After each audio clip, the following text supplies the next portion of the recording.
The moment already passed. You didn't miss it loudly, you missed it quietly. You are already standing in the position where most people lose, not because you chose wrong, because you evaluated the situation from the noisiest detail instead of the silent structure underneath it. Most people think they're responding to evidence. They're not. They're responding to a story that feels vivid, recent, and emotionally dense. They fixate on the exception. The baseline keeps draining their leverage. This loss doesn't announce itself. No explosion, no obvious error, no public collapse. You still sound rational. You still feel informed. You still believe you're making a judgment call.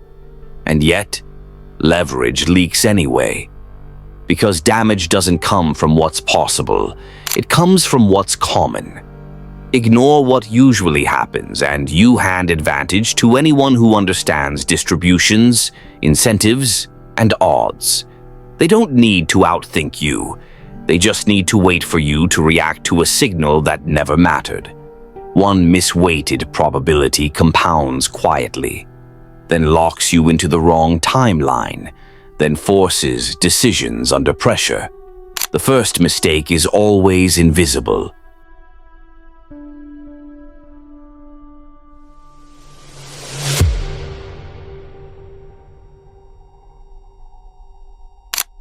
This is base rate neglect, not a bias, a leverage distortion, the mechanism that causes weak operators to worship anecdotes while ignoring frequency, the reason people feel informed while stepping into statistically losing positions.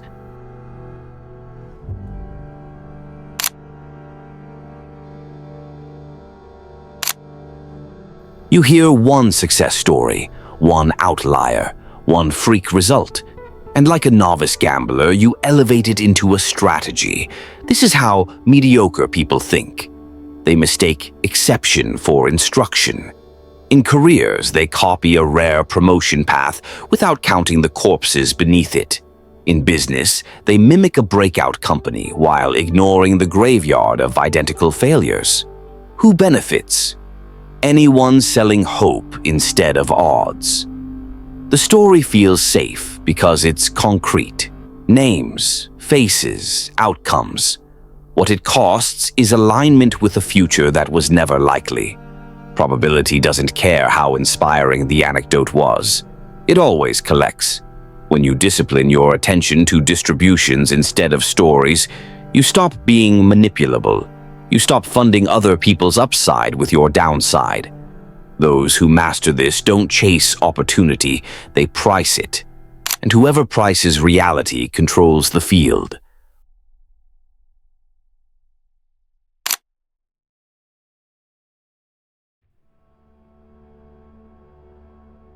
A strong signal feels like certainty. That's because your brain is lazy. A confident email, a warm introduction, a positive meeting. None of these meaningfully shift base rates. Weak thinkers confuse tone with commitment. They confuse motion with probability. In negotiations, they hear enthusiasm and assume inevitability. In investments, they see momentum and assume durability. Who benefits? Anyone who understands that signaling costs nothing. It feels safe because it's recent. It's emotionally vivid. Then it expires. At your expense. Once you stop reacting to signals, people can no longer rush you. They lose the ability to steer your timing. You dictate pace, and control of pace is control of outcome.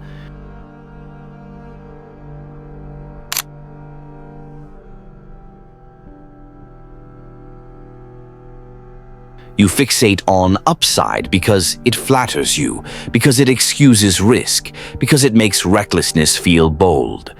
Meanwhile, the most common outcome goes unexamined. This is how people accept asymmetric deals.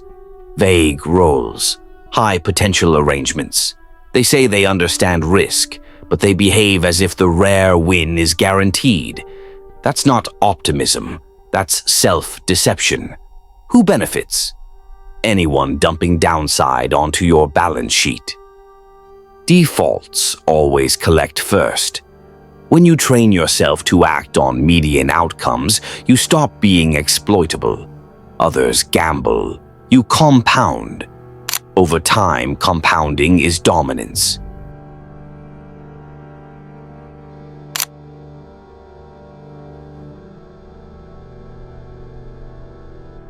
You think competence makes you an exception.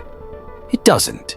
Smart people fail here more than idiots because confidence feels like control. They believe they can outplay markets, organizations, or incentive structures built to crush individuals. Who benefits? The system. Base rates punish arrogance before ignorance, and they do it quietly. Once you respect systems instead of challenging them emotionally, you move from friction to leverage. You stop fighting gravity, you start exploiting it. That's how individuals overpower structures without confronting them.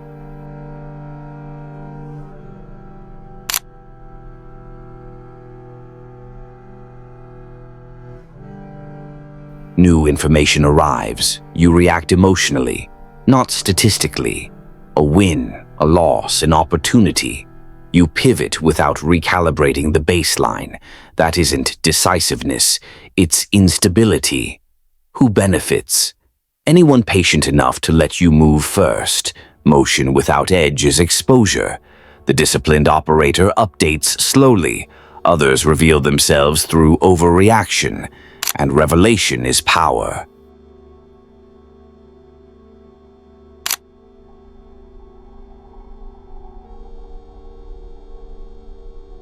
Specifics manufacture urgency. Timelines, names, numbers. They trick weak minds into believing this time is different. It isn't. Who benefits? Anyone who needs you to act before thinking in distributions. Details distract. Patterns decide. When you ignore urgency theater, people lose their ability to rush you, and whoever cannot rush you cannot control you. Amateurs try to read situations correctly. Operators weight them properly. This isn't about being right. It's about never being cornered. Specifics feel powerful. Base rates feel boring. Power lives in boring. Optionality beats intensity. Delay beats urgency. Position beats speed. You don't argue with anecdotes, you price them. You don't deny exceptions, you refuse to bet your future on them. If an outcome is rare, treat it as noise. Most people chase visibility, fast promotions, risky exposure. They ignore how often these paths quietly end careers. Weakness, betting on exception trajectories inside average optimized systems. Control, move, track promotion base rates, delay alignment. Preserve optionality. Silence preserves leverage. Delay prevents entrapment. Most people negotiate off narratives. Forecasts, optimism, operators anchor to history. Leverage flows to whoever understands failure frequency. Price risk before enthusiasm. Always. Most people react to moments, texts, tone. Operators watch patterns. Withdrawal beats pursuit when signals contradict history. You don't chase anomalies in people. You observe averages. What usually happens? Ignore novelty. Default to repetition. History is the enemy of fantasy. How rare is the outcome I want? If it needs luck to justify it, it's already overpriced. Who profits if I believe this exception? Someone always does. If it's not you, assume extraction. Does this signal actually move the odds? If it doesn't change frequency, it doesn't change reality. Am I responding to noise or structure? Details seduce. Distributions decide. Delay until probability, not emotion, is clear. Speed is for the trapped. Patience is leverage. Never size commitment to stories. Anecdotes are entertainment, not inputs. If it's rare, treat it as noise, not a plan. Exceptions decorate history. Averages control it. Base rate neglect isn't stupidity. It's misallocated attention. You don't lose because you're unintelligent. You lose because you weight the wrong variables. Others don't need better information. They need better calibration. They let you chase stories. They stay anchored to repetition.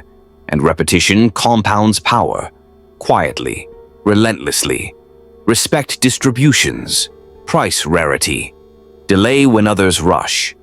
That's how positions are preserved. That's how dominance accumulates.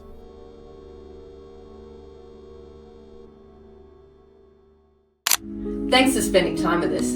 If this sparked a new way of thinking, hit like and subscribe to keep the ideas flowing. And don't forget, check the description for the links to the original books and resources we used today. We'll see you in the next one.